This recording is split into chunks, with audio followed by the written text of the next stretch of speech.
After a thrilling stop in Mexico, we now return to where it all begins, the birthplace of Formula One. Welcome to Silverstone for round 7 of the SDN Tier 1 Championship as we head into the heart of the season, the iconic circuit where proved decisive in the title fight. Fast-flowing and fearsome, Silverstone is one of the most oldest and respected circuits in the world. Home of the first ever Formula One race in 1950, it remains a driver favourite to this day. Key sections like Maggotts and Beckett's, Copse and Stowe challenge the drivers for high speed, change of direction and precision braking. The long straights and slippery corners offer plenty of overtaking opportunities, especially into Brooklyn, Stowe and Club Corner. Expect slipstream battles, tyre wear strategy and relentless side-by-side racing and a one-stop strategy. This is the British GP and we're here for the long qualifier session for Q1, Q2, Q3. Last time out, Kevin took another commanding win, converted pole to a victory with a clinical drive, continuing his dominant streak so far this season. Lucas stayed consistent with another P2 on the podium, while Ivan was the standout star, climbing from P8 to P3 and earning driver of the day. Milan Langer snatched the fast lap, showing the paces there, but let's see what happens this week. Meanwhile, far kicker Khatikas binds points, but they're hungry to break the McLaren stronghold here at Silverstone. First place, Kevin, is 139 points, and second is Fireblaze with 67. Kick is P3 with 64. It is so tight from P2 downwards. Lucas is P4 with 63, so P2 to P4 separated by 4 points. Khatikas is P5 with 46 points. Ivan moves up into 6th in the drivers, ahead of Enzo. Enzo obviously has not been here since Saudi Arabia. Dylan Hogeland also not been here since Saudi Arabia. He's 8th in the championship ahead of Eric, who is a regular, and he is here in the Alpine.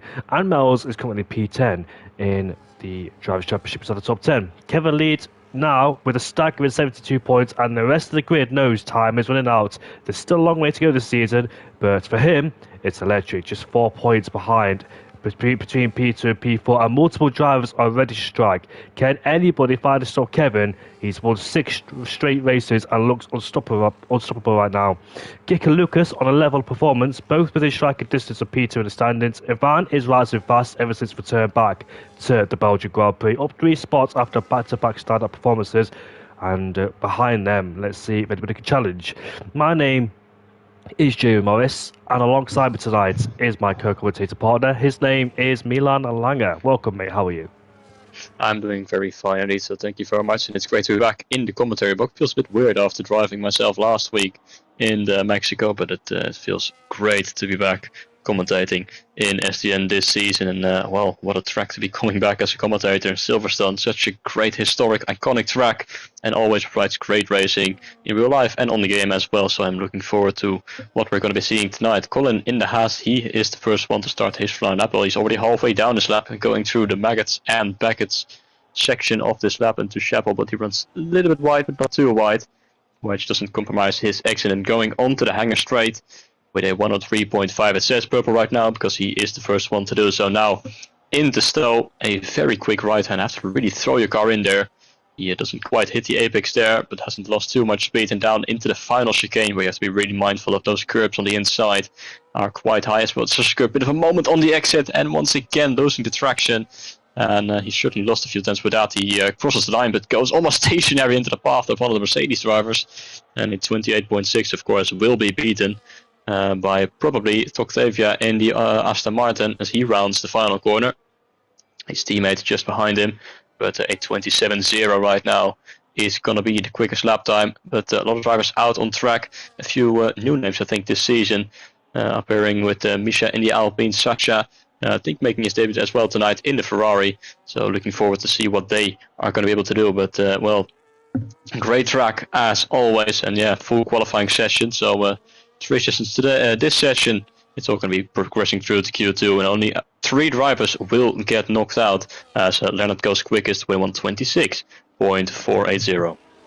Yeah, Lennon, who appeared at the Belgian Grand Prix as Happy Meal, now goes quickest with a 26.387. And remember, this is Q1, so this is all about escaping the top 15. So 16th, 17th, and 18th place, those people down there will be knocked out and won't see the daylight in Q2 and Q3. So it's all about getting yourself securely inside the top 15, trying to minimize the usage of the soft compound tires, because obviously the more tires you have, the better for Q2 and Q3. So ideally, 1 set.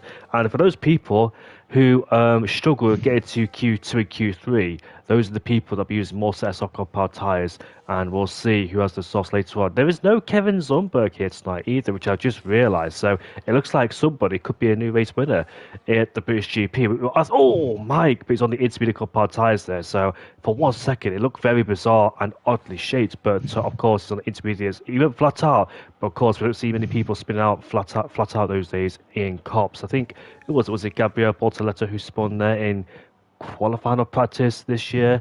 The last thing I remember about cops, about someone spinning there, I think it was Max Verstappen and Lewis Hamilton back in 2021. I remember Romain Grosjean and also Carlos Sainz as well back in 2018, where those two came to blows in that particular part of the corner. As we see Mike headed down towards the final 3 corners, where it can be a bit difficult this one because the tyres are very hot at that stage and also this particular part of the track, and that means it's very easy to lose traction on the exit there if you got the throttle a bit too early and therefore unravel your lap by making those short mistakes as well, those small mistakes. Parasim is now headed towards Brooklyn as he goes, and we'll see what the Dutchman can do, a driver for JSR of course, but I think, is this his first appearance here in SDN this season? I think it is, as he exits Luffield. A bit of a wobble on out of Luffield there too. That can be a bit of a tricky corner because you want to take a wider angle. You don't want to go too acute into that corner because you won't get the exit you need. As we now go through cops in 7th gear, as you can see, he's fueled the car for 1 lap only. He's done 1 lap already on those soft powered tyres, so I think he made a mistake on his first flying lap, and now he's going for a second one on these set of soft powered tyres. But he's run out of fuel, of course, so this needs to be the lap. Otherwise, he might have to go to the pit lane and put on a new set of soft powered tyres. As he in the middle sector, I think it was a 3-point something, coming into Stowe.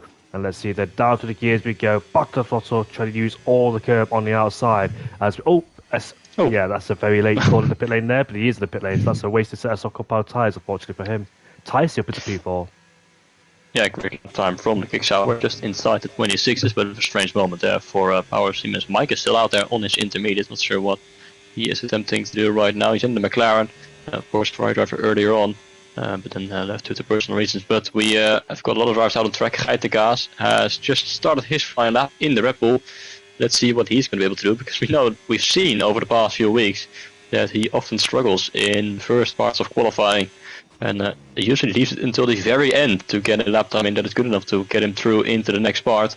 So it's all about keeping it within track limits right now, with just over 10 minutes to go as we now go in toward turns 6, 7 and 8 out of Luffield, and then nicely to the inside of the track there, and now have to get the best exit possible, because you now will be flat out towards Cops Corner, which also is a corner that is flat out, and then towards the very quick SS part of the track. Maggots and Beckett's far from the inside of the track, but hasn't lost too much time with missing the apex now through Maggots, Beckett's and Chapel, where it's very easy to invalidate just by running a little bit too narrow or too wide, but he has kept it nicely within those wide lines, and at the moment I think he will be potentially towards the top of the times, or at least toward, near his teammate, and well inside the 26s, so that should be able to get him through. But he's still got a final chicane to manage himself through, and let's see how he is going to tackle turns 16, 17, and now out and towards turn 18. What is this lap time going to bring? Geitegaas across the line at 26.6, puts him right behind his teammate, and I think that would be good enough. As Fireblaze getting a nice slipstream there from Sasha on the back straight, who got out of the way at the last moment. As the Ferrari driver makes his way towards that final chicane, bit of a slide on entry, but I don't think he's lost too much time with it. Now on the exit, flat out to the line. Are we going to see a new fast lap time? Yes, we are at 26.032, and we're already getting close towards the 125s. But Fireblaze at the moment at the top of the times. What about the two Williams drivers, Kik and Lucas? Lucas down in P10, so he must have backed off on his lap. He's got a 130. And Kik seems like he has invalidated, always a quick contender in qualifying. But at the moment he's down in P15 and yet to set a lap time, same as Erik, who was also very quick in qualifying, as he makes his way through Chapel in the Alpine. A little bit wide though, 102.8. I think that's comparable to the time that we've seen Fireblaze do, but I'm not too sure as he now makes his way in towards Stowe, really throwing his Alpine in there. So Mercedes in the way, getting out of the way quite nicely there.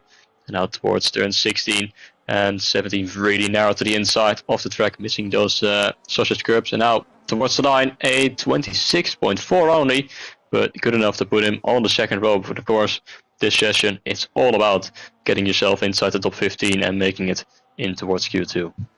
When Nick at the kick Sauber on a flying lap. No, he's not. He's backed off then. So he is on the bubble on the wrong side of it in P17. Just Hood in P18 ahead of Power Seam. So those three are in danger. So is Kick in P15. Kick is in the pit lane then. So he must have had a bit of a scruffy lap to be in P15. He validated there too. Has AMS Kick. So there's 7 minutes left to go. I expect him to make it into Q2. And Lucas as well. Lucas is currently on a flying lap in the Williams. He's heading around Cops right now. He's 1.1 seconds up in the first sector as we now swoop towards Maggins and Beckett's flat out. Look at that. Utilising all the curve on the entry, and now we get gradually slower towards Chapel we go. Back to the throttle again. DRS enabled for the Williams driver. He's 3.5 seconds up and 2.2 in this middle sector. I think that's a decent middle sector.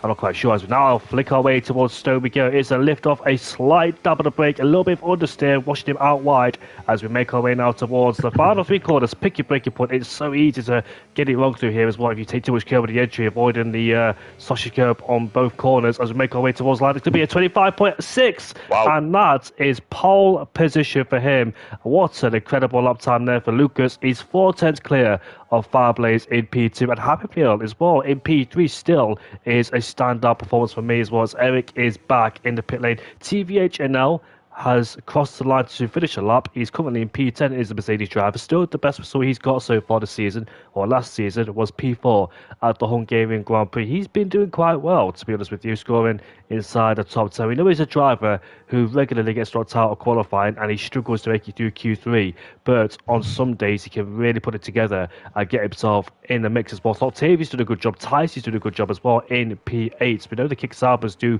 tend to struggle a little bit, but they have upped their games a bit as well as the Kicksabber boys in the field. And we've got Power Seam on a flying lap. Here he is then as he makes his way towards Cops. Power Seam, I think, is a relatively good driver from what I've seen in JSR, as we make our way now towards Magnus and Beckers. He goes currently in P17. No flying lap on the board.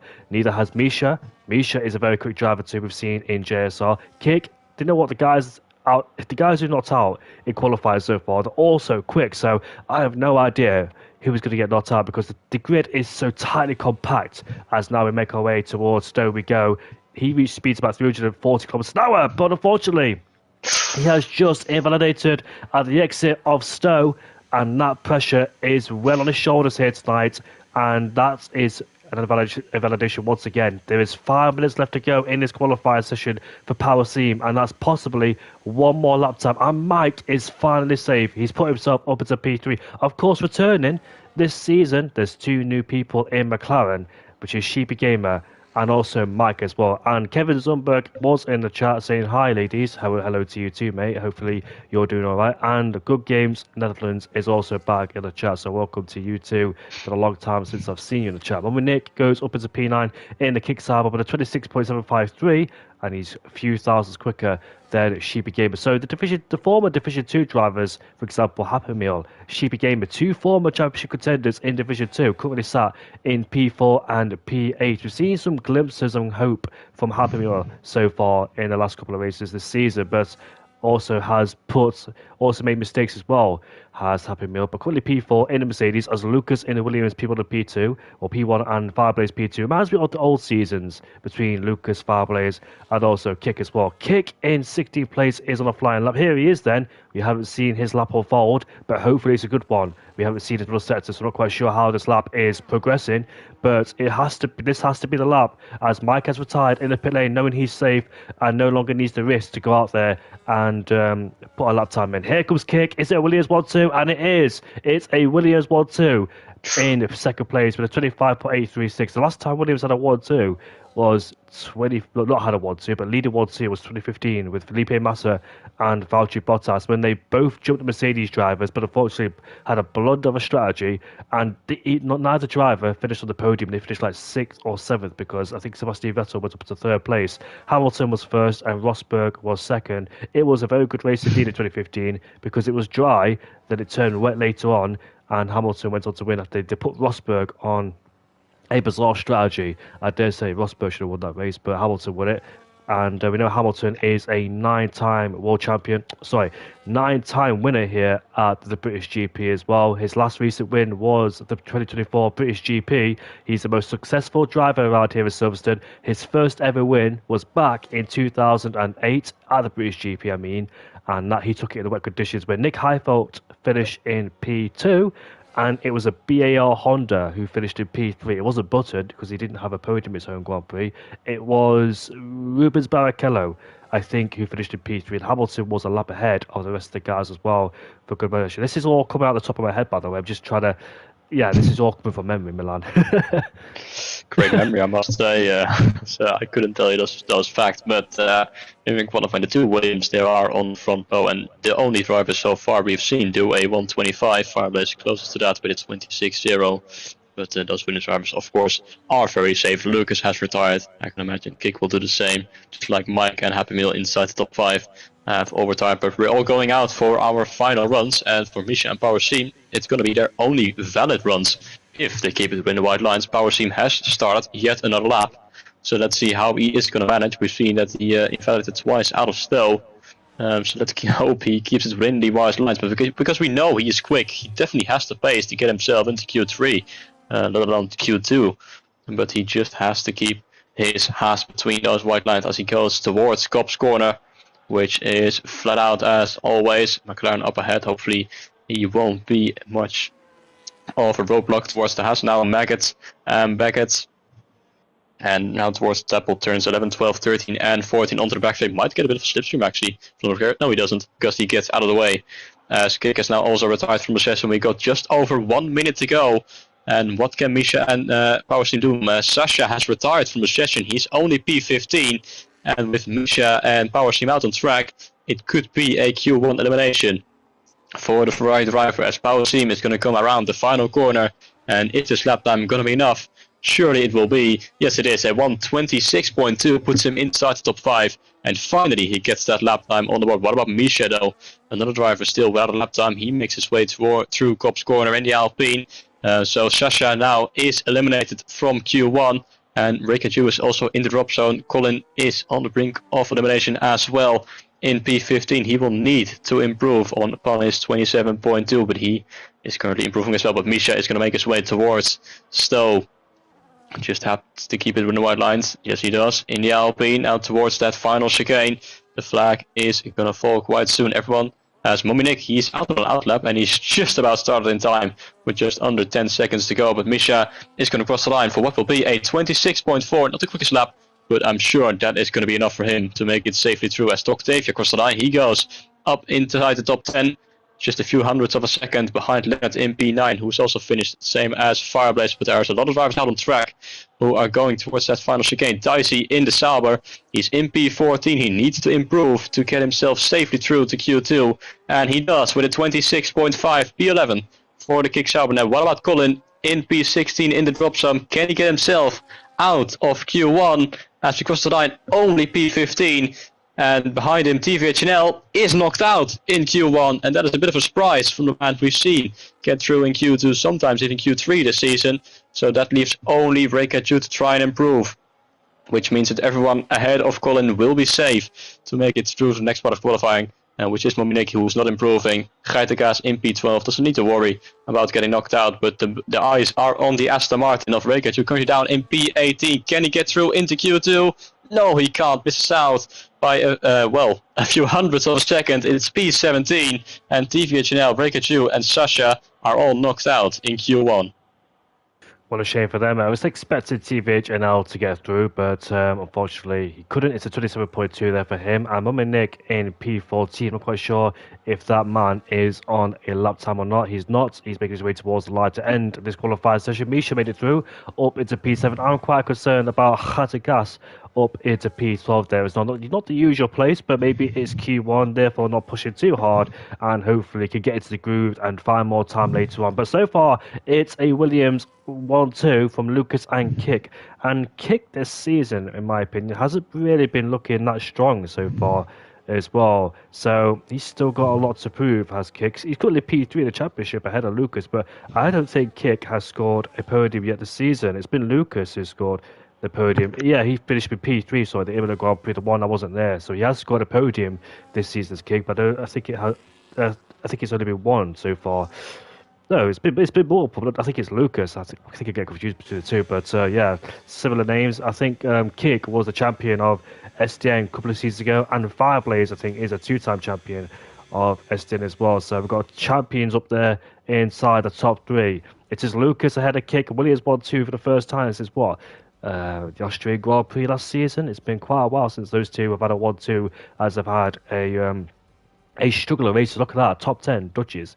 Even LS3, who has just got a German flag, he's Dutch as well. In fact, look at that. I think everybody here is like Dutch, aren't they? I think they are. I don't think there's anyone who is not from the Netherlands. So we got a full Dutch grid, and here we are commentating in English. So quite ironic.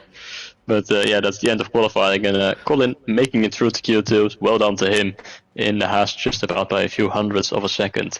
But now we can prepare ourselves for the second part of qualifying, where the top 10 will get through into the final part of qualifying. So this time 5 drivers will get knocked out. So it's going to be a bit more pressure on these drivers. And looks like, is it raining? It's quite overcast. Yeah, it is overcast as well, just like it is in the UK right now. So similar weather to real life, and maybe the weather could be gathering in because it was sunny earlier on in Q1. It's Q2 now. Maybe the clouds are gathering in then. So we could see potential rain threatening the circuit later on in Q3, and we've seen rain plenty of times here before as well in the UK, and it makes up a special race every single time where the weather impacts the circuit. I can't remember the last time we had a wet qualifier session in, was it 2022 with Silverstone, when it was Carlos Sainz who took pole position. I'm trying to think now if that was the last wet British qualifying we've had. I think it was, because Carlos Sainz took pole, Verstappen took pole, and Carlos Sainz took it back after surprise pole position for the Ferrari driver, and he went on to win the Grand Prix for his first ever win for Ferrari, his first ever race win in his career after waiting since 2015. He's picked up podiums along the way as Carlos Sainz. His first podium came in 2019 Brazil, I dare say, but unfortunately he actually wasn't still on the podium because Lewis Hamilton had a post-race penalty after the Grand Prix when he took out Alex Albon in towards turn 10. But we've got some cars on the circuit now, and it was, I think, 2022 when it was raining here in the qualifying session. Heavy rain as well, and Verstappen spun on that day too. He also spun in 2025 in the same place as well, out of Stowe, when he got caught out by Oscar Piastri. 2025 British GP, we haven't even mentioned that, but Australia, Silverstone, those two races have been the best races of the season. I think the races this season has been a bit dull. It's just, I can't really remember a lot of races that's happened this season. I can remember races like years and years ago, but for some reason in my head, the races this season has just been dull, and I can't exactly remember. So I completely forgot what happened in Bahrain, the Spanish Grand Prix, elsewhere as well. Imola, well, not Verstappen won Imola, of course, but I just can't seem to remember at all. I'm trying to remember, but it's just so hard. So that's how bit of a boring championship fight has been so far. This championship fight, even though it was Norris versus Piastri, it doesn't seem like a championship fight at all. It's just, yeah, not a real championship fight, if that makes sense. It just seems like it's all like a gimmick or something like that. But Lucas is starting a flying lap then. I wonder if anybody is using a set of the old soft compound tyres. We've got yellow flags down there in the last sector, but that's the queue of cars approaching the final couple of corners as Lucas dives in towards turn 3, where Lewis Hamilton and Raikkonen made contact back in 2018, and my favourite driver went on to win the Grand Prix, beating your favourite driver, Valtteri Bottas. Yeah, mixed emotions there. But as Lucas heads down in towards Brooklands, where we saw Ollie Behrman and Esteban Ocon make contact in the Haas, similar to Perez and Maldonado. They both spun in a similar fashion as we exit Luffield when Hamilton spun in 2018 or 2020 actually, when he spun the car around. He's on the medium compound tyres and he was under massive pressure, but I think he took pole position away from Bottas on that day too. Bottas and Hamilton also had a fight back in 2019, and they both split the strategy. Oh, that was so close to validation. Again, look at that. Look how much track he's using. That is so close. He's literally cutting it to the perfect, to the absolute absolute limit is Lucas there. I thought on those 3 occasions, in the validate, he knows where the limits are and certainly tested the track violations. As we now exit Stowe we go, headed down in towards the final couple of corners on this racetrack, and that's what the best drivers do. They are so precise, they're so accurate. As we exit the final corner we go, let's see what Lucas could do. It's a 25.927, not as quick as Q1. It was a 25.6, I think, as LS3 Lennon goes up into P2 in the Red Bull, as Happy Meal goes up into P3. A competitive lap time for Happy Meal, although he's a bit slower than Q1 time. Kick is also slower than Q1 time. It's a 26.3. So I'm wondering if some people are on a set of old soft core power tyres, because you don't want to put on a new one straight away. You want a track to continue evolving and the track to continue to get better, because it's still mid, still green right now. Misha goes towards the top with a 25.909, and McLaren of Mike, well, not competitive. No, indeed not. 135 certainly has backed off, but I have a feeling that some of these drivers are on a used set of tires. Fireblaze is going to cross the line at 26.5, puts him in B6. Just after Sheepy Gamer puts the B5, now Octavia up to B5. So I think that shows that there's a lot of drivers who are going for the first run on a used set of tires, and we'll see quicker lap times towards the end of the session. Colin Erik, who crosses the line for B4, 26.1. It's close between all of these drivers. And now Colin and Mominik are out on track on their flying laps as well. Tyce's come back into the pit lane. He invalidated, unfortunately, but his teammate is out there on track. He just about got through into Q2, was down in P14, but only, I think, with 1 lap. So let's see how he is going to do the rest of his lap. Colin just ahead in the Haas, who just about made it through Q2 as well, so I don't expect him to make it to Q3, but let's see what his first lap time will be in a few moments' time, as Mominik overtaking one of the Alpines, going slowly there on the grass as he goes towards Maggots and Beckett, and on the exit onto the hangar straight, a little bit wide though on exit, but I don't think he's lost too much time, as now he deploys the battery and DRS open towards Stowe Corner for the final few corners on this track. Just ahead, it's Colin in the Haas, hitting the sausage cup on the inside, but he doesn't lose too much by bouncing over the top of that curb. His first lap time will be a 27.8, which is only P12 right now. What about Mominik? As he crosses the line, a 26.9, which replaces the Haas in P12, so at the moment not going to be good enough for him to make it through into the next part of qualifying, but I have a feeling he used at least 2 sets of tires in Q1 to get through, so he probably could be on a used set of tires now as well in these first ones, like the majority of these drivers. So Mike in P14, we've seen that he was quick in Q1, but he probably abandoned this lap, and he's going to have to try again with just under 9 minutes to go, so Thijs is going to go out for his first one as well. Misha still at the top of the timer sheets, only just though ahead of Lucas. Very impressive lap time for Misha. He's found a little bit of time after his lap time was a 26 in Q1.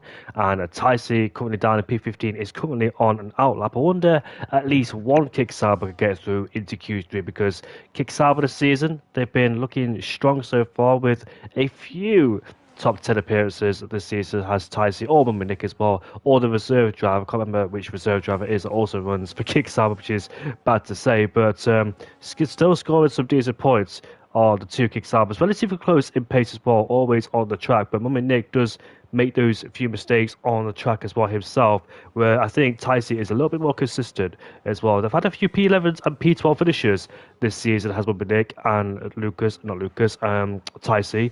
They've been running outside the top 10, just short of points there every time they have a chance to get themselves into the top 10, they just get pushed backwards. We've got more people, interestingly, on their outlaps, and it's people you don't expect on their outlaps either. And it looks a bit more cloudier too out there too. So we could see a bit of rain on the horizon very soon around here in Silverstone, replicating what the weather was like in September this year, because ever since summer ended, it's been pouring down with rain, and that's the typical British weather as well around here in the UK. And Lucas, Kick, Eric, and Misha all on the circuit once again. Unexpectedly, I wonder if this is a new set of soft power tyres. You don't think so, do you? Because it does say a new set of soft power tyres attached to their car. Maybe in Q1 that could have been, or the first one in Q2 that could have been a scrub set of soft power tyres. But a scrub set, can you do a 25? I'm not quite sure, because there's a lot of tyre life being taken out around here, especially the high speed, mid speed corners as well. So I'm not quite sure what the strategy is here, but maybe they've saved a lot of tyres in Q1. So it's a very bizarre approach to this, but maybe they want another lap time on the board to get more feel of the track and get more used to it. The kick is on the lap time too. Indeed, let's see what the Williams driver is going to be able to do on what I presume is a brand new set of tires. So he just starts his flying lap, just like Lucas does now as well, his teammate in the other Williams. It does seem like it's getting quite more overcast, so maybe that's why a lot of these drivers are out on the track, but no rain inside just yet, but it could come at a later time. But kick to the first sector improves by 1.5 tenths. And now through turns 6 and 7 on the exit of Lovefield. Keep an eye out on his teammate Lucas and Misha also starting another lap. Not thinking that this lap time will be enough for Q3 apparently. I think at 25.9 you've got nothing to worry about. But he is going out regardless to try and improve and make sure he is as safe as possible. And then doesn't have to worry about. But kick now towards Maggot and Beckett to the right, to the left and to the right again. But don't get out too wide because you have to take a small kick to the left again. A bit on the grass on the exit, but he still is up on his time by 3.5 tenths. As Ticey in the kick Sauber, he's just gone P5 with a brilliant lap, which puts him well inside the top 10. But we know that there's a lot of drivers who set their first lap times on those used tires. As that is Happy Meal crossing the line for a 25.9, so he's in the 25s as well. Great lap time from a tier 2 driver's kick is going to cross the line. And a fastest lap time, 25.6, just like we saw in Q1. We have got another 25.6. What about Mike in the McLaren? He is going to improve to the front row as well, 25.9, brilliant lap for him. Then it's Lucas in the other Williams. Can he get quicker than his teammate? Yes, he can, 25.5. And we're going quicker by the minute. Fireblaze improves to a 25 as well. Look how close it is between P3 all the way down to P6. As Misha now improves to a 25.7. So the lap times are getting in quite and very quickly indeed. So there's a few drivers miles still. Geitekas only P9, a 26.1. I'm not too sure if that's going to be good enough for him to make it through into the next part of qualifying. He might have to try and improve again at the end of this session.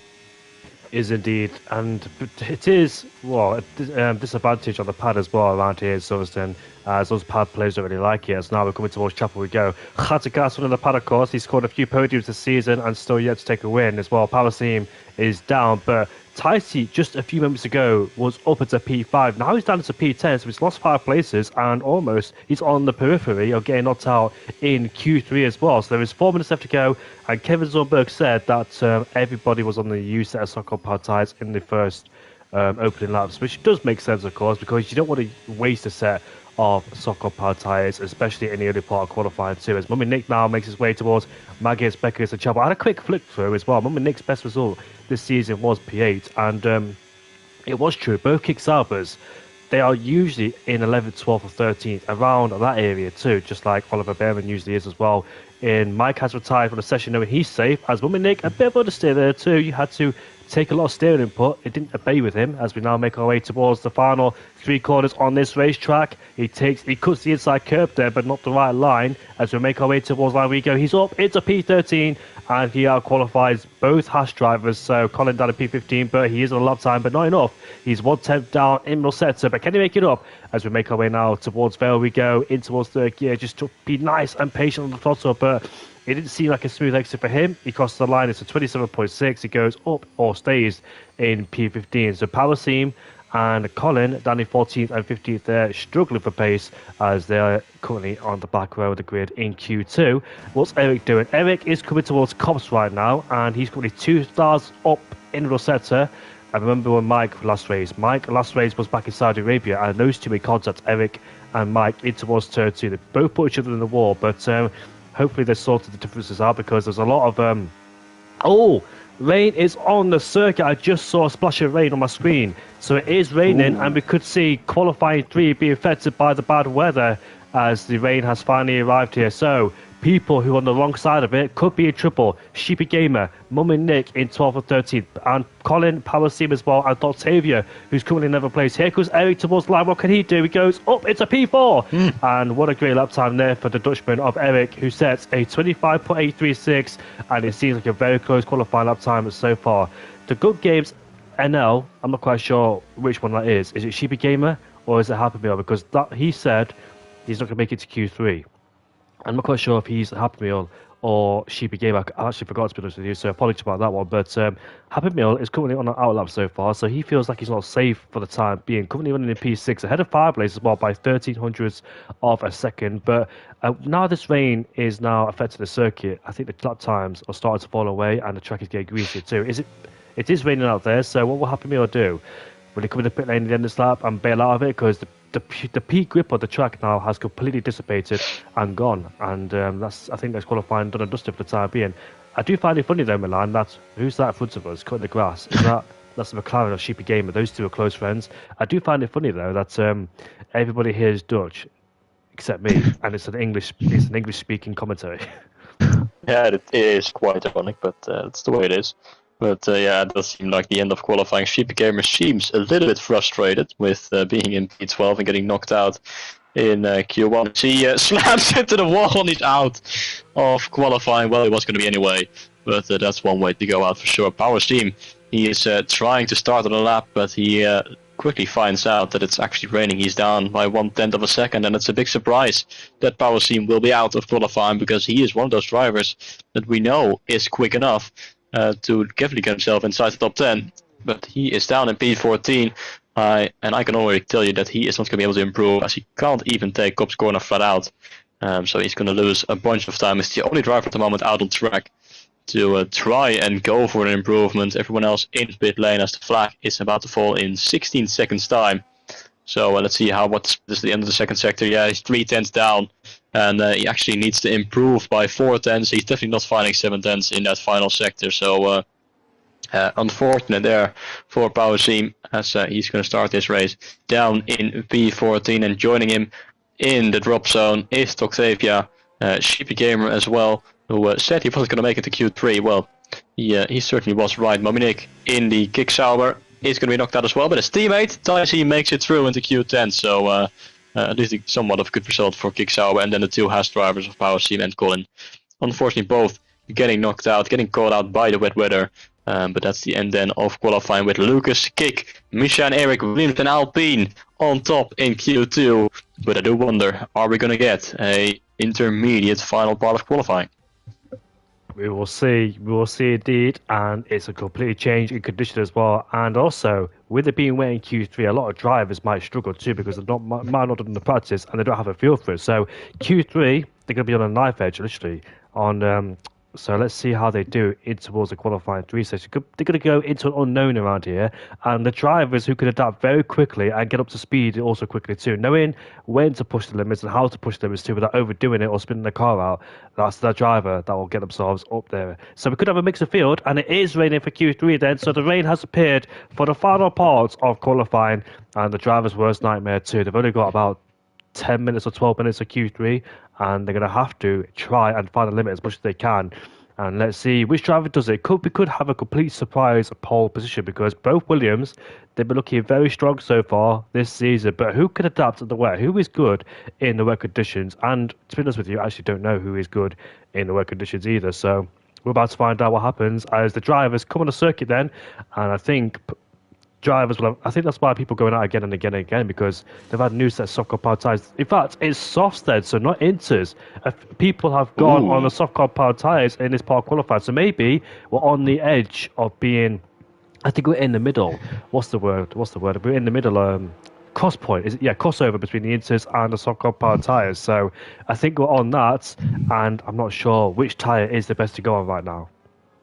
This could be a very interesting part of qualifying, because it's going to start to rain more significantly as the session goes on. These first lap times will be critical, and there is drivers who are out on softs, and there's drivers like Misha and Happy Meal who are out on the intermediate. So we've got different strategies going on in qualifying, and in about 2 minutes time we're about to find out which tire is going to be the quickest. Well, I'm looking on board with some of these drivers who are on the softs, and I'm already noticing there's not a lot of grip out there on those softs, but the intermediate drivers seems to be struggling a little bit as well. So it's going to be very interesting to see if it's going to be inters or if it's going to be softs. If it's going to be softs, then these first lap times will be critical, and those who have picked the intermediates will be struggling behind, because I would assume that it's going to rain more significantly as the minutes tick down. We've got 10.5 minutes in qualifying. Geitenkaas is the only car who is still in pit lane. He is deciding not to go out. He's selected the intermediate, so he doesn't think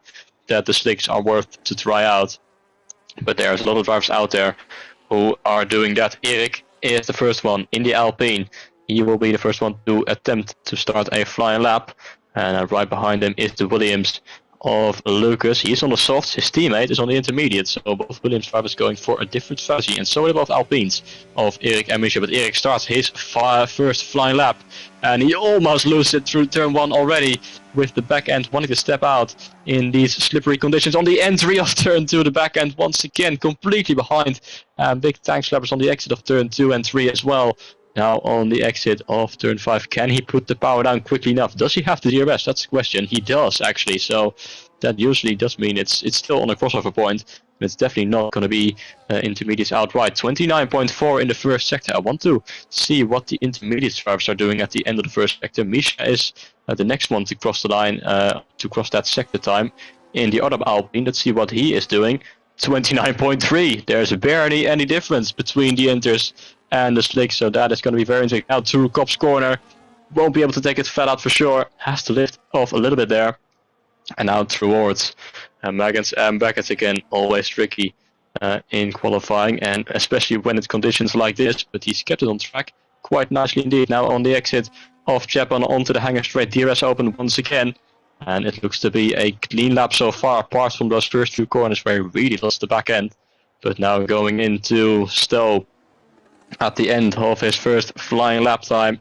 He only needs to navigate his way through that final chicane, and then that acceleration zone towards the final, towards the straight is going to be incredibly difficult as well, because you will be turning and accelerating at the same time, which is always tricky. His lap time will be a 1:34.1. But let's see where the others are going to be. Lucas, 34.9, 8/10 of a second slower.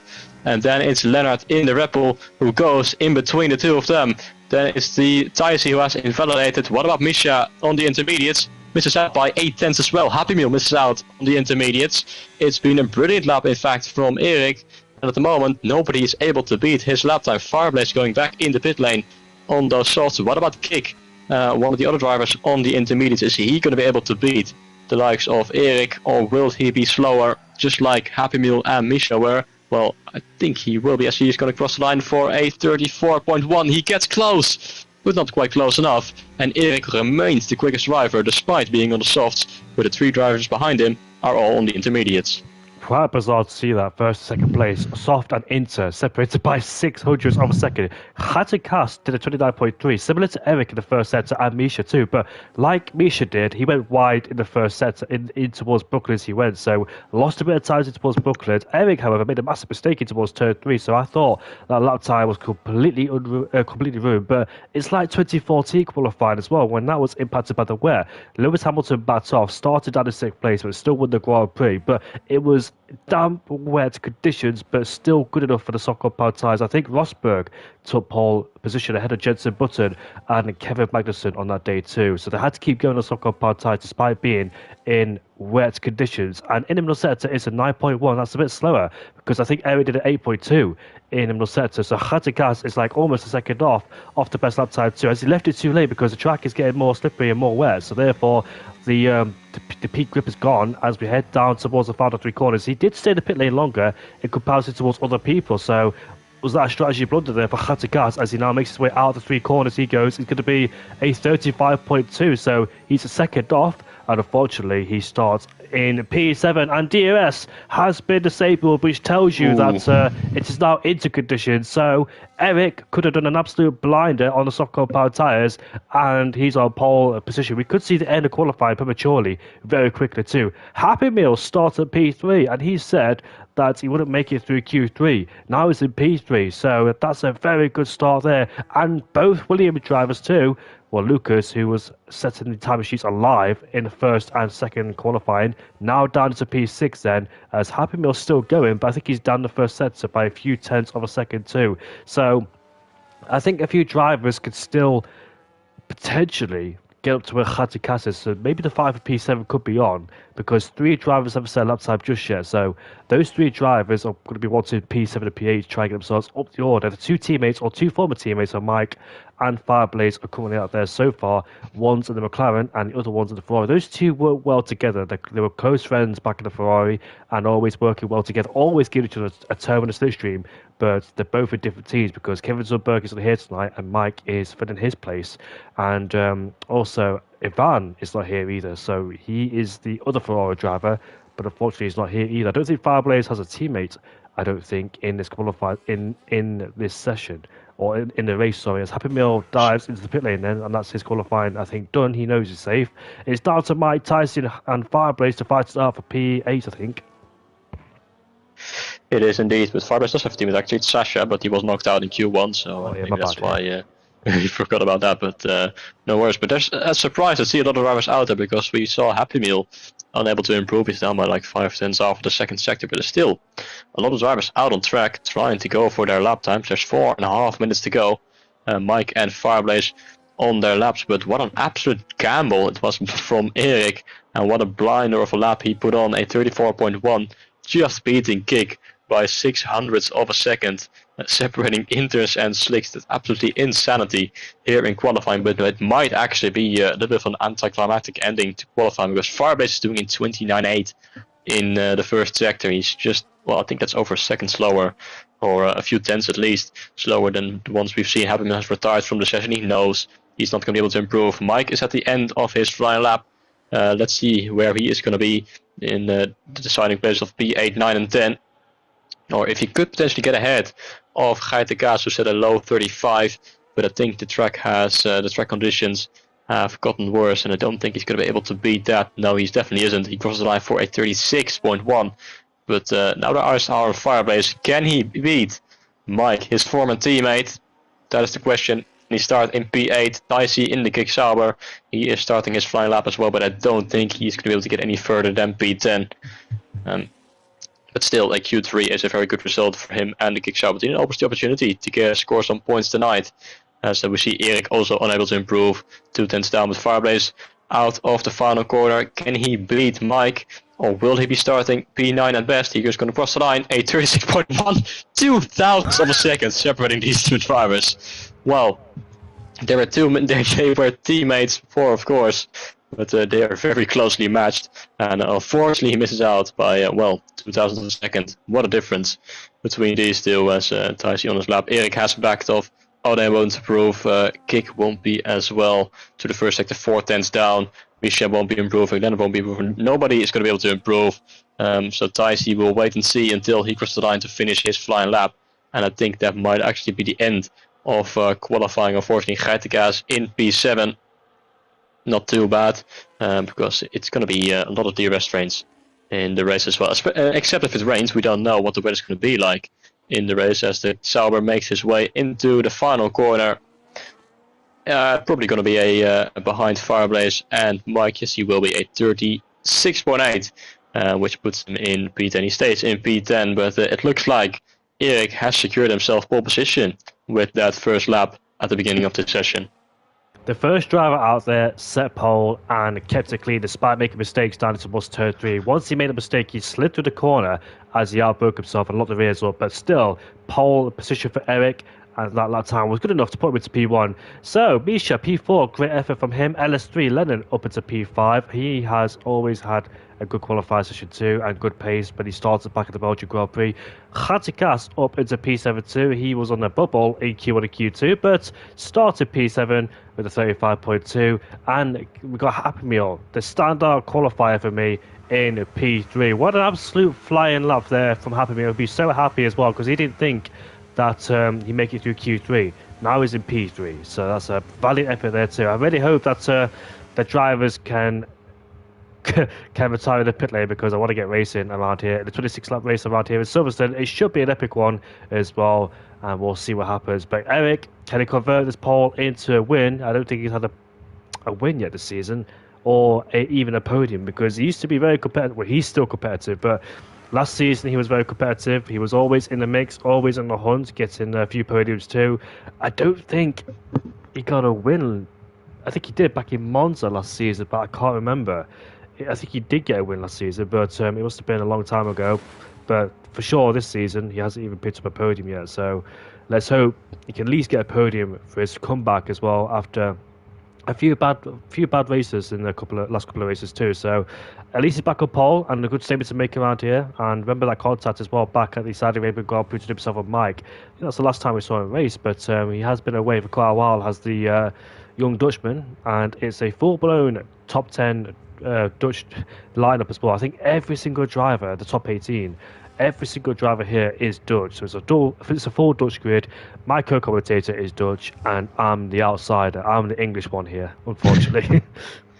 Oh, well, we all love to see you to have you here, of course. So that's something. But yeah, indeed, it's a Dutch lineup.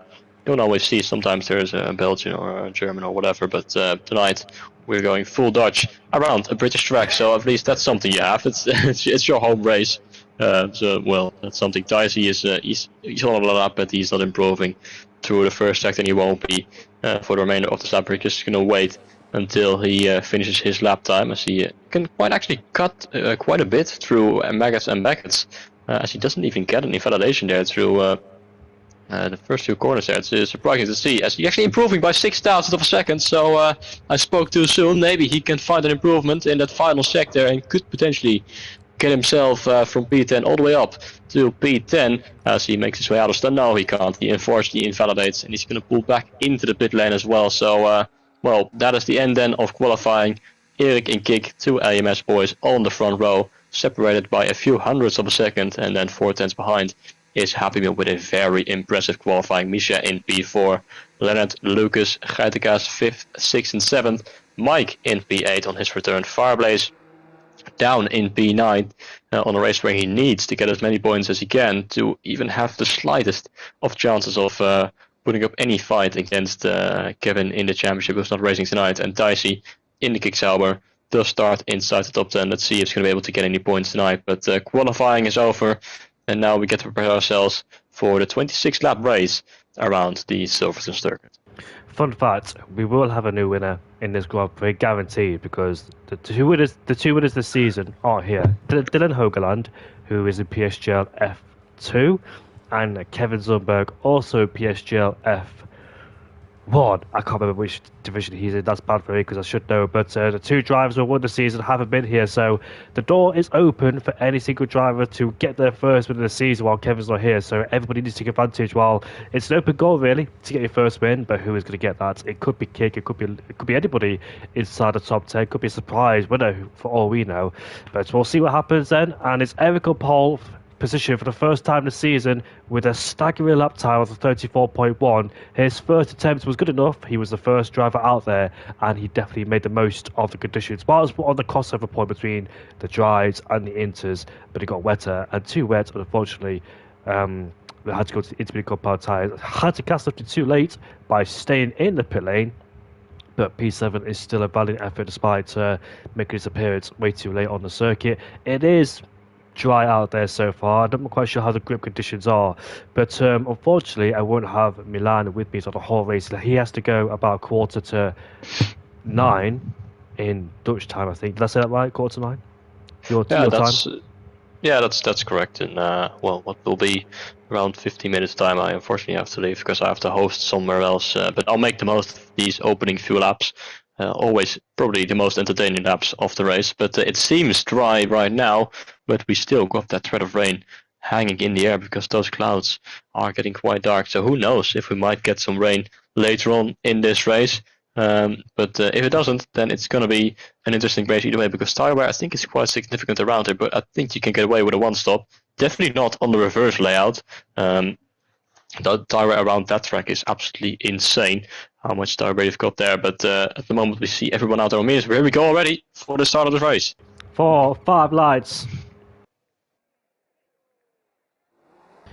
And we're underway for the British GP. Will Erik get ahead? Yes, he will. He stays in the lead of the Grand Prix as we see Happy Meal side by side with Kik as we head down towards Turn 1 and Turn 2. A few cars off the road. The Kicksauber is at the back of the field as we head towards the first braking zone on the track. They're still side by side. The Mercedes versus the Williams as we head down in towards Turn 4 as they continue to scrap. But Kik has the outside line. Better traction, better exit. And he stays ahead of Happy Meal. Happy Meal under massive pressure. Misha's right behind. Misha pulls out to the left-hand side to go side by side with him. him as we head down towards Buckley's. Can he make the move? He can. Let's see if he can complete the move. He does. He puts himself up into P3 and ahead of the Mercedes driver who put pressure on one Williams, but unfortunately fell backwards and he's fallen into P4. And now he's under pressure from the other Williams of Lucas as well. It's this starting good for him. He starts at the very top of the field and unfortunately struggling. But in the background, here comes Mike versus Lucas as we head down towards Cops. Thought about a move, but unfortunately he couldn't make it and he stays behind for the time being because the Aston Martin in the background just out of shape there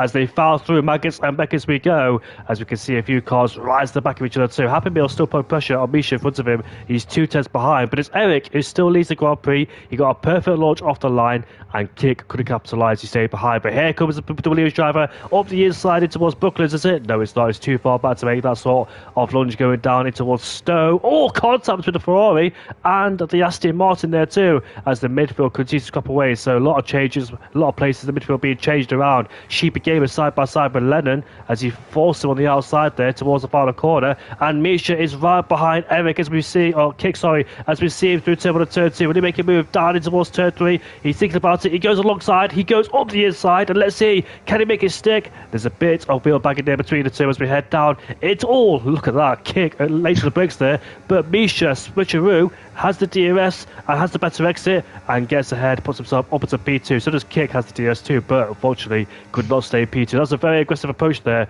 from the RP driver, as I think TVHNL has become a cropper down in towards turn 5 towards the straight. But so far at Milan Langer, it is Eric who leads the Grand Prix, head of Misha, head of Kick.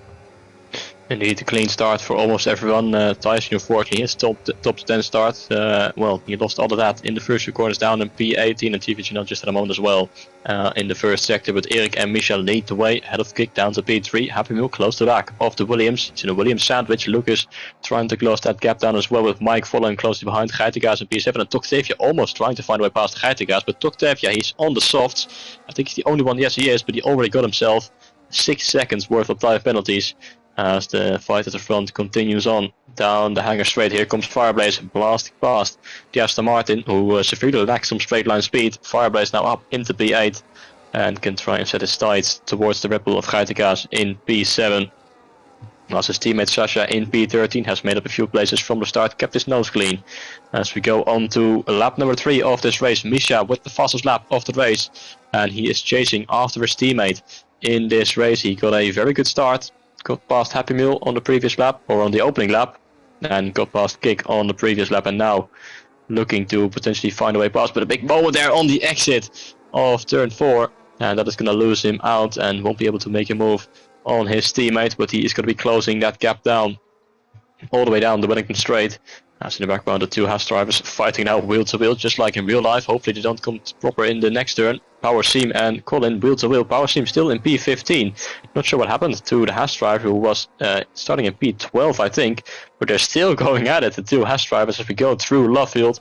On the exit, sure, he's going to get that move as Sasha finds the way past. Reka Juice up into P12. And eventually Power Seam does get the job done. His teammate has lost out a lot of time and is going to be under pressure from Ticey, who is going to get past around the outside through Cops Corner. Not quite, as the Haas gets his elbows out in the back of the field. But at the front, the fight continues on. It's 7.5 tenths of a second separating the two Alpines. Then Kick, Happy Meal and Lucas still closing that gap towards the Mercedes.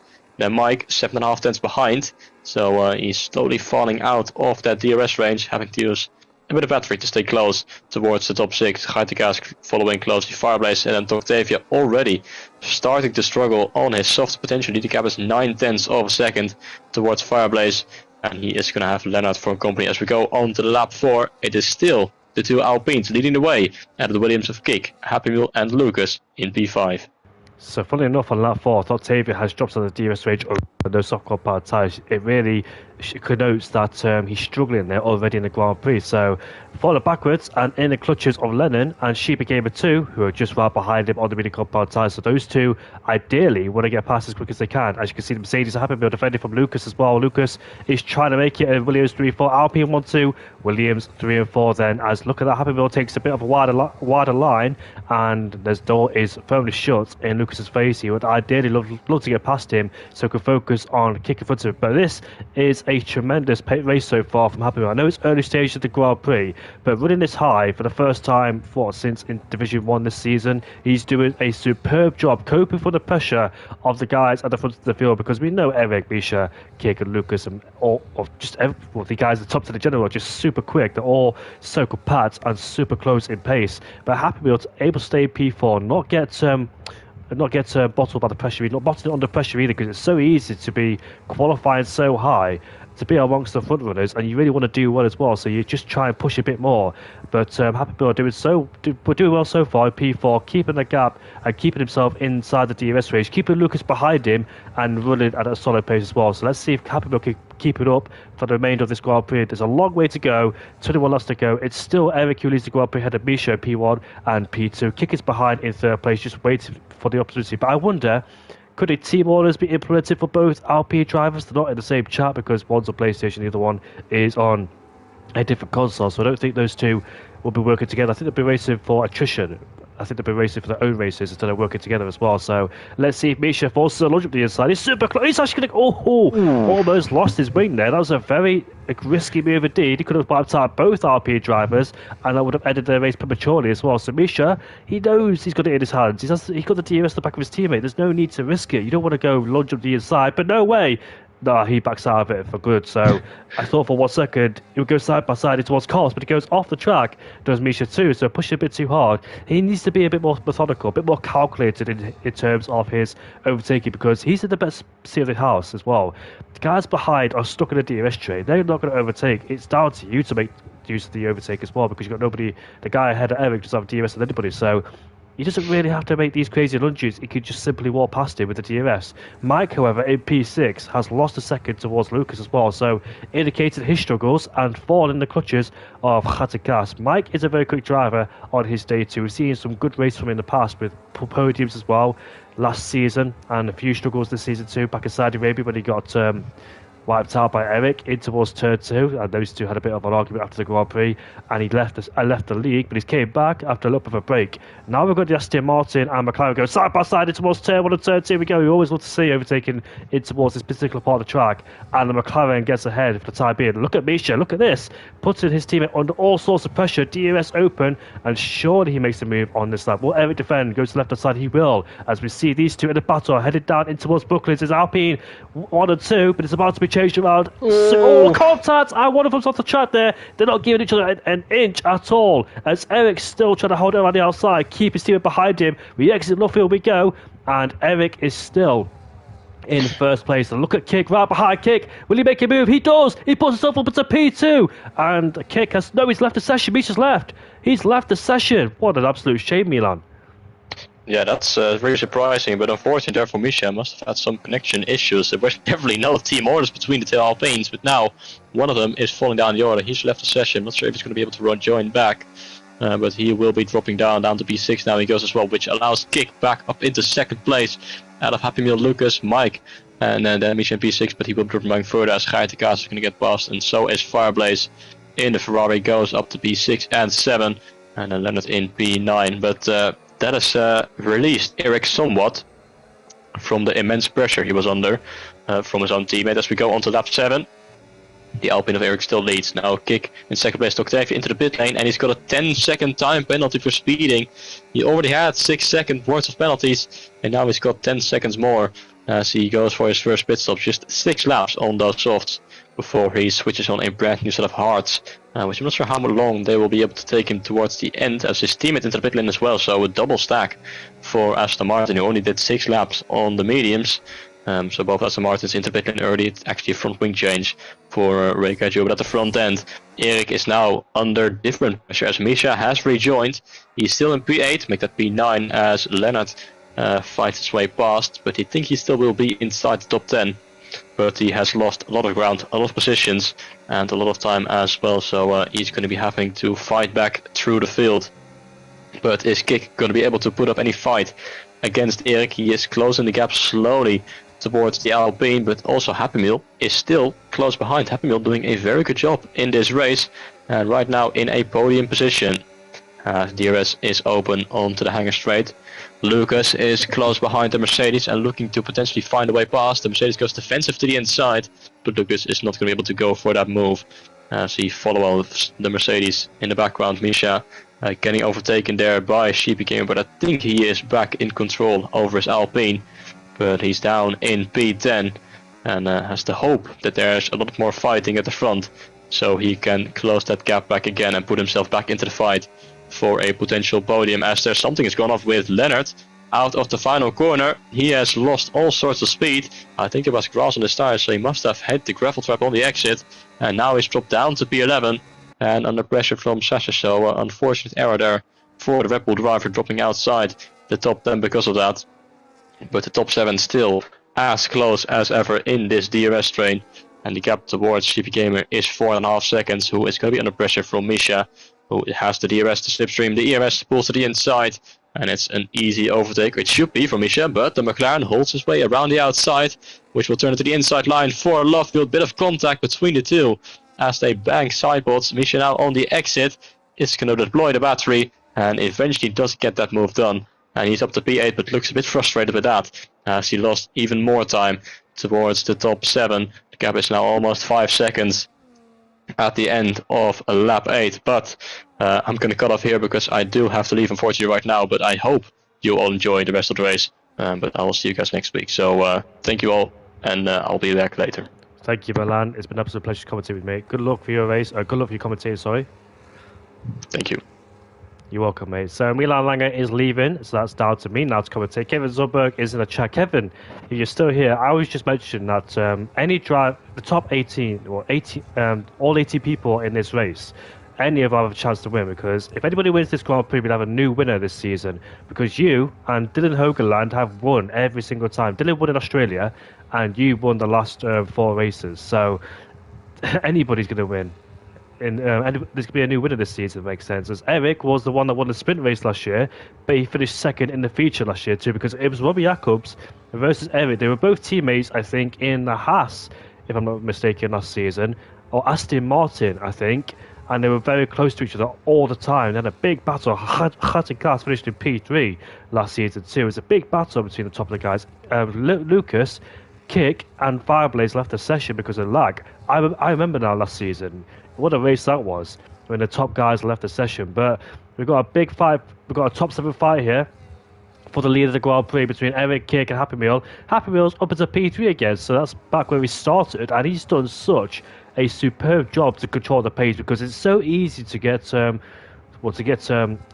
it's just so easy to make mistakes when you're up into P3, because obviously it's the highest he's run this season, and the pressure is high as well. And Mike is outside the DRS range. Mike is one of those drivers that's been struggling to get himself a DRS. 1 minute he's close, and 1 minute he drops backwards. So he's lost the DRS towards the top 4 there, and the top 4 could pull away. So Mike is struggling in P5 as well. Lap 9 out of 26. We might see some pit stops too very shortly, and we do tend to see people pitting when in the DRS train as well. People behind in the DRS train, because they have no chance of overtaking on the same set of stock compound tyres behind somebody as well. As we see, yeah, 6 races in a row if you count the sprint in Saudi Arabia. But yeah, unfortunately I couldn't make Silverstone because it's a top 3 track for... let me just read the comment you just said, because it cuts off a bit. So let me just read the comment whilst I'm watching on board with Lucas and Happy Meal. Fights over P3. Lucas has been stuck behind the Mercedes driver for quite a long time now, in fact the whole race. He's tried a few moves, but Happy Meal has managed to defend beautifully to keep the Williams driver at bay for the time being. I couldn't make Silverstone because it's a top 3 track for me. That's very selfless of you, Kevin, not to race, because you could easily win this Grand Prix, but you don't want to. So, yeah, massive respect for you, and it gives one of these guys a big chance to win a Grand Prix. But who could it be? I'm not quite sure. Eric has done a good job so far in this Grand Prix to stay in first place, but we all know that the guys at the front of the field are playing a long game. We know Kick doesn't have to overtake Eric at this stage in the Grand Prix.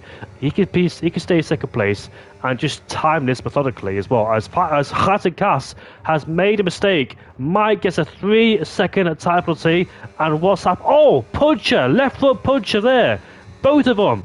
They have both got a puncher. How on earth have they both got a puncher? As they both go off the track, and in the wall he goes. And Eric's got a 10-second time penalty for speed in the pit lane. Such drama in this Grand Prix. I can't believe it. We've got major drama in this race. The race leader has got a penalty, whilst two people have picked up punches. The tyres have given up. And what a shame for Eric. It is so easy to pick up a penalty in the pit lane because you arrive at high speed and you've got to slam on the brakes, and one misjudgment is a big consequence to your race indeed then. So that's the weight he's got to carry on his shoulders for the rest of the Grand Prix, and Eric will not win, unfortunately. And what a shame, because still searching for his first win since last season, but now he's got to wait even more as Mike is struggling to get the pit lane. So 11 laps on the mini-cut powered tyres signifies a puncher, unfortunately. And Milan Langer, who left the session, well, he got to think when he comes by next week, what on earth happened between those guys there? Such drama. And Kicker stayed out too. So 11 laps on the mini-cut powered tyres. And guess what? They're both pad players. Khatakas and Eric are both pad players. So I know they're going to struggle in terms of tyre wear. And that was the limit, 10 laps on those set of mini-cut powered tyres. Mike had retired. What a shame for Mike. He must be so frustrated, vividly frustrated. I think Mike's on a wheel now. Khatakas is on a pad. Mike is on a wheel. Or is it Eric? I can't remember who is on a pad or wheel. But I know that Khatakas is definitely on a pad for sure, because he gives me a lot of help. He's my mentor when it comes to league racing, is Khatakas. He always helps me, so I appreciate him so much. But we've got a battle for not first place. We've got a battle between the Williams and the Mercedes. This is Lucas versus Happy Meal, as Lucas goes past him and finally makes the move, and he's ahead of the Mercedes driver. To be honest with you, I'm not quite sure how Lucas ended up behind Happy Meal. They both pitted at the same time, but Happy Meal must have jumped him in the pit lane.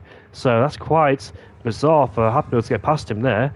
Maybe Lucas got help in the pit lane or something, I'm not quite sure. Kick and Eric have pitted, as Eric there, well, Kick is pitted for a new set of hardcore powered tyres. Where will he rejoin? You know, something major must have happened, you know, because look at Eric, the gap is 3 seconds, so something else has gone on in this Grand Prix. They pit at the same time, and Lucas is 3 seconds behind. He was in the DRS train at Eric. So what's happened there between those guys? Do you know what? There's a lot of investigating to do after the Grand Prix, because something strange has happened. And Lucas all of a sudden is 3 seconds behind. So did something happen out of the pit lane or in the pit lane for this to happen? Because they were in the DRS train before the first stint, and now they dropped away by 3 seconds as well. That's a big margin. So did something happen in the pit lane, I wonder? And who's that McLaren going slowly? There's a McLaren in front of us going slowly. Is that Mike still? Can't be Mike, surely. His car should be retired. There it is. And that's going to affect the race if he stays like that the whole race. Yes, very strange and bizarre how his car is still going.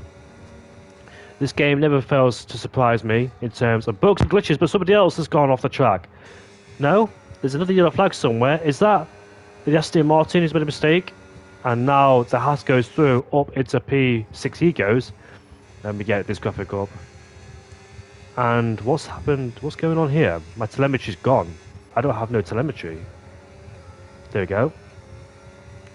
That's for the EOS, yeah, my mistake.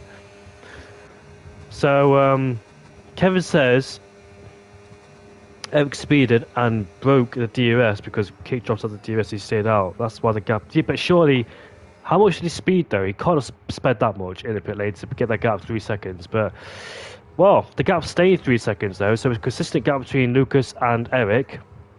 But Eric, there is no way for sure he can bridge a gap of 10 seconds. Surely not. It's so frustrating when you get a penalty in the Grand Prix, because it used to be a 5-second penalty for speeding the pit lane. Now it's a 10-second penalty, so you really cannot afford it in this race or any race at all, because building the 10-second gap by yourself is going to be a tall order and a massive task. When you pick up a penalty, a 10-second one, your race is over. That is it for you. You're just going to hope that you don't fall down the order dramatically. So what is the gap to lead in between Eric and Saltavia? So he could finish at P7, or P6, sorry. He might drop into P6 depending on Saltavia, and Leonard could get a move on and put that gap under 10 seconds. So Eric will finish at P6 still, depending if there is no safety cars. But we've got a battle between the Williams and the Mercedes. Haven't said that since 2015. Remember the 2015 British GP when Lewis Hamilton, Bottas, Rosberg and Felipe Massa had a battle. We know on pace Mercedes was a lot quicker on that day, but I do think Williams bought the strategy. I'm not quite sure why they decided to stay out or didn't pit when they had a chance to. and that completely ruined his strategy too. Mag's car's still going, and this could have an impact on the race because his car's slowing down. Has he pulled over? Yes, his car's finally pulled over. Thank God for that, because imagine if later on the Grand Prix his car was still going slowly and we had yellow flags on the last lap on a straight and nobody's allowed to overtake. And here comes the Mercedes, but backs out. Do you know what happened? Or still could be contentious to win the Grand Prix, in third place. Not too far behind Lucas in the DRS of him, and he's done such a mega job so far. Do you want my honest opinion? I thought Happy Meal before down the order. Not dramatically, but only a few place slides. 6th or 7th, fall into the clutches of Fireplace, Power Seam. Power Seam up into P6, however. And look at this. Oh, for 1 second I thought Kick would get Happy Meal, but here he is. There is no way. Going side by side in towards Maggis and Beckett. Oh, it's so close, but around the outside he goes. And Kick is up into P3. Mega move. He caught Happy Meal off guard there. And he put him offline going in towards Cops. And then Kick had to run going out of Cops in towards Maggis and Beckett. And beautifully put the car on the inside in towards Maggis and Beckett. Up into P3 he goes. Sensational stuff. Now is a battle between two Williams drivers. Their last one too, I think, was at the Austrian Grand Prix last season. Kick and Lucas, neither driver has won a Grand Prix this season. And there used to be a championship winning team as well, have Williams. And I think Kick used to be a champion of SDN. So he's definitely looking for some redemption after a not a bad season, but a season he would have won. He's still P3 in the Drivers' Championship, and he's 3 points behind Fireblaze too. So I wonder which of these two. They've been good teammates for a long time now, Lucas and Kick. They've got such a good, strong teammate standings. And Octavia's gone for a spin in towards 3 and 4. But I don't think no team orders will be implemented between both Williams drivers. They're going to go straight at it. But it's going to be an interesting race between both Williams drivers. I wonder which one of these two will end up on top, Lucas and Kick. And Happy Meal depends. If you got the pace, he could still be there to challenge both Williams drivers. So watch out for him. It's not over yet between these two. And Fireblaze is just in the background. But Power Seam has done such a mega job so far. Started down in P14. He's up into P6 then. So slowly but surely has made up ground and running inside the top 6 as well. As we head down in towards Stowe once again, Kick is just sorting, sizing up his teammate. As we head down in towards the final 3 corners. Hello, Yap. How you doing, mate? 13 laps, 11 laps left to go in this Grand Prix. And the gap is 3 seconds. The gap has been consistently 3 seconds, so neither driver is losing or gaining time. It's just been stable so far. But there is no way Eric can build a 10-second gap. What a shame, because these small mistakes can be easily avoided. It's just so frustrating when you've got the pace. And Eric has definitely got the pace to do it, but unfortunately just making these small mistakes has big consequences, and it goes to show why it's so important to be razor-sharp focused all the time in a race. Hoodie Navond says, Pookie, Indigo. And Hoodie Navond to you as well, mate. Hopefully you're doing alright. There is 10 laps left to go in the Grand Prix. And it's a race between both Williams and Mercedes and Happy Meal.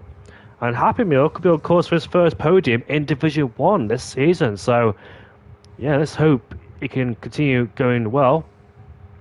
And the gap is still 3 seconds between first and second place. Fireblaze cannot catch. He's been running in P5 consistently as well. So he has good pace, but his pace is not good enough. Oh, off the track goes Lucas. He goes for a bit of an excursion. And Kick is all over his tail there. So a bit of a mistake there from Lucas. As Kick is right behind him, but still not going for a move. And Happy Meal is still behind. First podium in T1 all time, says Yuki. So Pookie, sorry. So it's going to be Happy Meal's first podium in Division 1. And as you can see, Lucas has lost a bit of time towards Eric, but he still can't win that gap over 10 seconds, no matter what he does.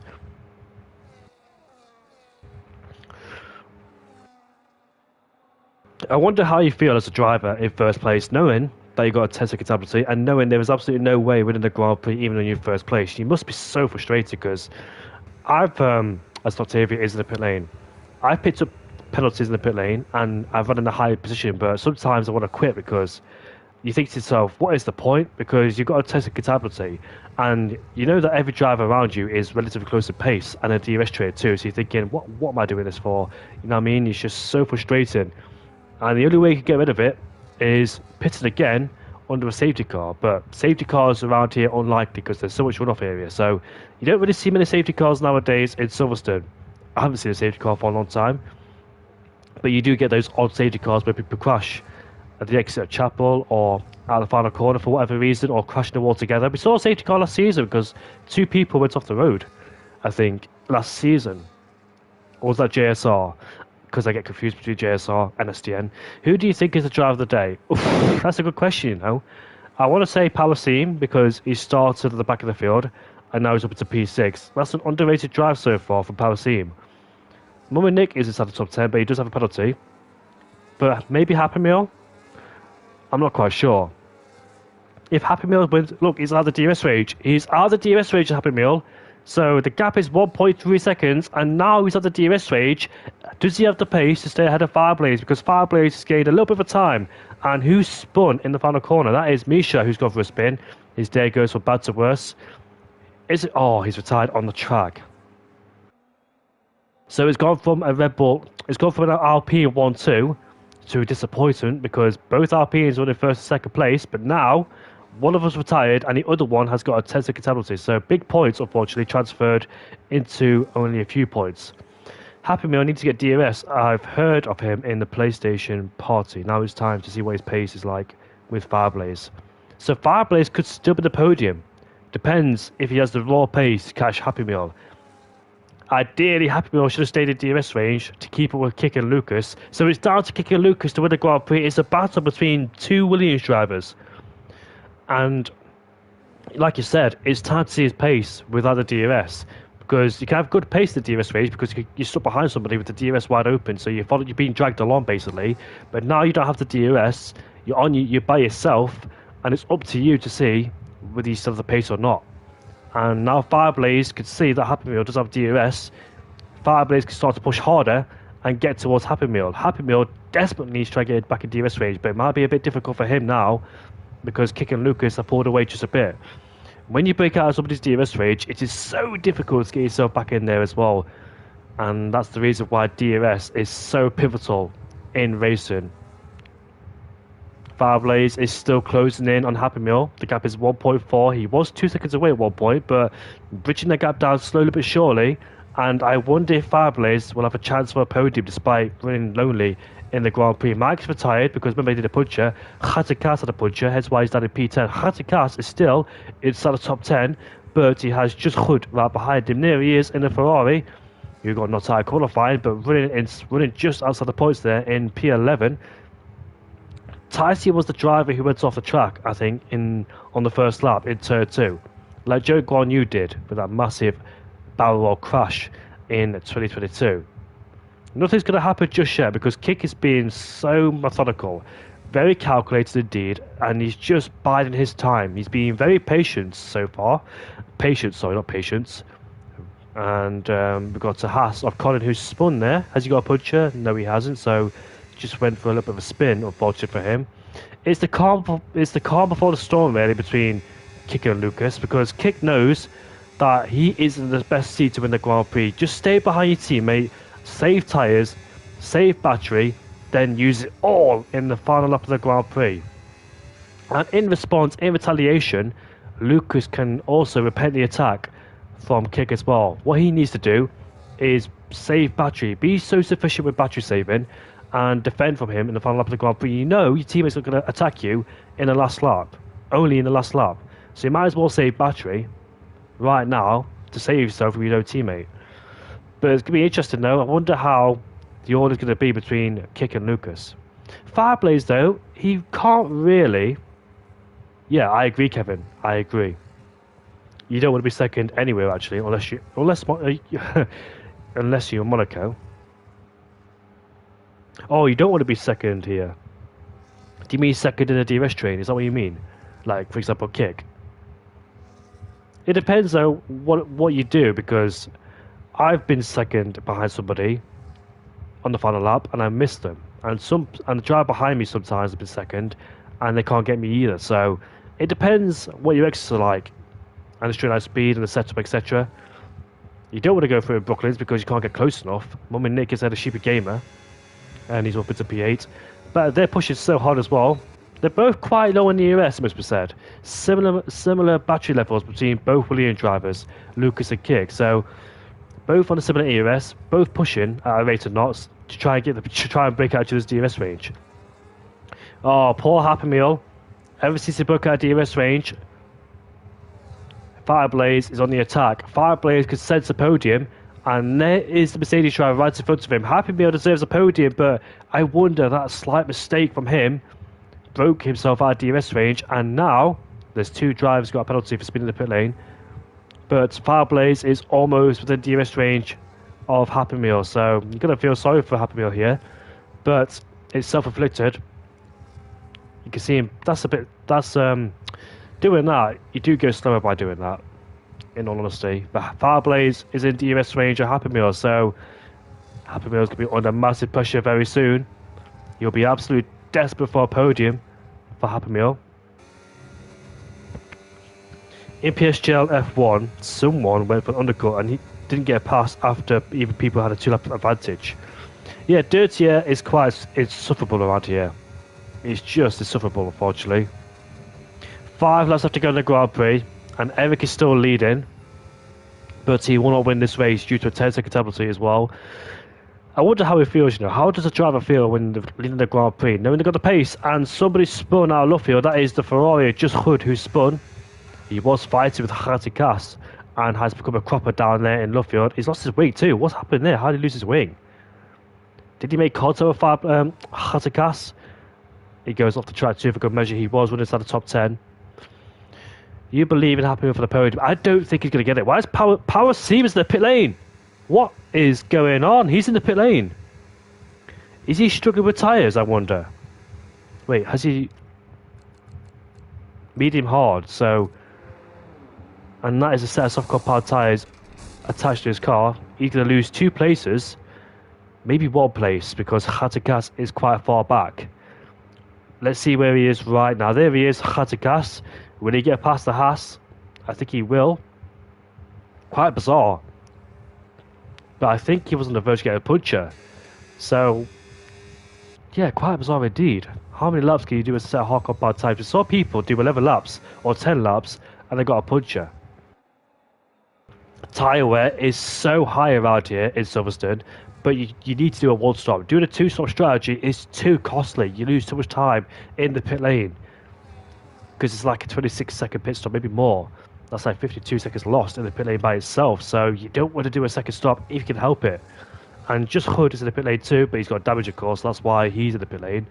So I wonder if anybody might struggle whilst on the hardcore powered tyres. I think the 2 Williams should be okay. Eric should be okay. And what about Lennon in P3, P6? He might struggle towards the Grand Prix, I'm not quite sure. Is tyre wear really that bad around here? I remember in the old games we could do soft and medium literally on this track in Silverstone, but obviously you can't do soft and medium no more because you'd be getting a puncher. Do you remember Qatar last season when Eric picked up a puncher? As because the power team gets ahead of Hatikas, puts himself up into P7. The gap between himself and Lennon is 10 seconds, so I don't think... You know what, I've seen miracles happen before, but I don't think Power Team can get Lennon. Happy Meal is struggling with tyres, says Yuki, so watch out for Happy Meal because he might struggle towards the Grand Prix. He's got Fireblaze right behind him, and he's pushing ever so hard to get a Ferrari behind him. He wants a podium, he deserves a podium. But we know Fireblaze is fighting for P2 in the championship. Kevin Zubberg is just too far away in the Drivers' Championship. And Fireblaze needs to make sure he needs to try and get as many points as he can because both Williams are his targets and they're both in 2nd and 3rd place for the time being. I keep seeing flashes of rain. Maybe my eyes deceiving me. I'm looking closely. Maybe my screen's a bit buggy, but here we go. It's Kick. Going to do the move right now. He is. Here comes Kick. Up the inside, in towards Stowe. It's not going to be a final lap attack. It's going to be right now. And I wonder, will he regret it later on the Grand Prix? He puts himself up into P2. And now Lucas with the DRS for the first time on the back of his teammate. Here we go. This is where it's going to get spicy between the both Williams drivers. Kick has made his move, and Lucas will respond. Which one of these two Williams drivers will win the Grand Prix? Will it be Kick? Will it be Lucas? It's two drivers who have got a very strong lineup in the Williams camp. Those two have been teammates for quite a long time now here in SDN. They work so well together, do Williams. They have good such relationships with each other. Good partnership between each other too. And they're both in AMS Esports. They're both Alien Motorsports racing team. Do you know what though? Got to give credit to Happy Meal at P4 there, because he kept a gap about 0.8 of a second. Did I see Williams struggle out of Luffield there? It looked a bit twitchy going out of Brooklyn to Luffield. So I wonder if the tyre life starts coming to the end. It doesn't look too bad on Williams drivers. There's a bit of graining on the tyres there, so may have to watch out for the grain on the tyres. And hopefully those cars can get towards the end of the Grand Prix. Happy Meal though, under so much pressure from our players right behind. I'm not sure how Happy Meal lost the DRS towards Lucas or Kick. I'm not quite sure if it was a mistake or both Williams just had raw pace to get themselves out of DRS range of Happy Meal. Because if Happy Meal stayed in DRS range of both Williams drivers, he would have been a good spot to win the Grand Prix. But I think his tyres are starting to give the ghost as well, hence why he's falling towards Fireblaze's into the clutches of Fireblaze. And Fireblaze could sense a podium. Lap 25, it's the penultimate lap of the Grand Prix here in Silverstone. We've not had a battle for the front, well, we've not had a battle for the lead for quite a long time, since the first for the pistols were over. It's all about the Williams boys in second and third place, because it's down to them to see who wins the Grand Prix. Eric does have a 10-second penalty, and it's down to see who gets the final spot on the podium between Happy Meal and Fabio. What's the gap to leader, by the way? 6.9 between... Oh, who has spun out in towards Cops? Colin spun. Oh, puncher for the left front tyre of Colin. How many laps is that? That's 13 laps. So some people are suffering with punches like 2020. What year was it? 2020 when Hamilton got a puncher on the final lap of the Grand Prix. I really hope, you know, that the drivers can make it towards the Grand Prix. And somebody else got a puncher too. Somebody else just spun. Sorry, where is he? I can't find him. Who just spun? It's a Ferrari driver. I can't find who it is. Fireblaze! It's Fireblaze! I think it is. Where is he? Fireblaze has spun out of Luffield. I think he's got a puncher. He's struggling. He's still going, but he's lost a lot of time. Happy Meal could get a podium. Happy Meal's going to get a podium. Unbelievable. I think Fireblaze has lost something. Oh my goodness me. He's hit the wall. He's lost his end plates. Did he make contact with Happy Meal, or did he spin by himself? I'm not quite sure. Wow, what a bad ending there for Fireblaze, who was hoping the podium would be the cars today, but unfortunately for him, he's dropped away from the podium. Happy Meal is going to get a podium, but watch out between the gap to leader, 7.2. It's the final lap of the Grand Prix, so I don't think Happy Meal is going to lose 3 seconds in one lap, is he? Surely not. Oh, Lucas! Or Kick, sorry. Made a big mistake out of turn 4, turn 5, but this is the moment there to see who wins the Grand Prix. The battle between Kick and Lucas is on. DRS is wide open, but Lucas is not close enough, but surely he'll have to wait for it going down in towards Stowe. It's all about getting the exits you need as well out of these important, crucial corners. It's all about the exit. Both drivers are harvesting the energy, and look at that. You can see a massive twitch there for Kick as well as he struggles out of Luffield. Here we go. Lucas surely not going to make a move down towards Cops. No way. He stays behind. He's too wise for that. But it looks very uncomfortable. Look at that. Massive understeer too from Lucas. They're struggling on tyres. You can really see that both of them are struggling on tyres there. As we now swoop towards Magnus and Beck as we go. Look at Kick. Look at that. Look at the exit from Kick. He's pulling the gap between himself and Lucas. But here we go. There is a DRS wide open. Is Lucas close enough to make a move on his teammates going down towards Stowe? The battery's being used. The DRS is open. Can he make a lunge? He can't. As Kick has done enough to stay in front of him. We're watching Eric now to see him, but he won't win the Grand Prix due to a 10-second penalty in this race. Kick goes very deep. He goes very deep. Can Lucas get it back? Here we go. Out on the final 3 corners. And here he is. Across the line he goes. Kick wins the British GP. Lucas P2. It's a Williams 1-2. And here comes Happy Meal. Happy Meal is on the podium for the first time in Division 1. What a fantastic race for the Dutchman. Incredible indeed. As Eric stays in P4, as Fireblaze rounds the final corner to finish in P5. Disappointed for him, as Power Steve does finish in P6. Lennon finishes in P7 ahead of Khatikas, and Mummy Nick will finish in P9. Both Saubers inside the top 10. What a great day for Sauber. Both of them inside the top 10. As we watch the remainder of the cars come across the line to complete the race.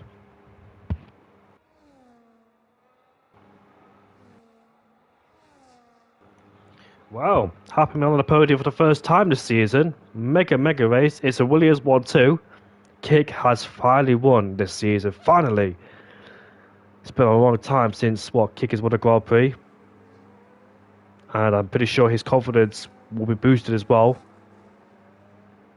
When was the last time Kick won a Grand Prix? Was it last season? It's going to be last season, but when? That's the question, because I know it's been a while since his last recent win. It's mostly been Eastbourne and Khatikas getting wins last season. But I know that at the beginning of last season, it was like Lucas who won. Kick was very close at one time as well. It's been mostly P2s for Kick as well in Season 5. Even F1 Shores won a Grand Prix as well. I miss Eastbrand. Eastbrand hasn't appeared since the Australian Grand Prix.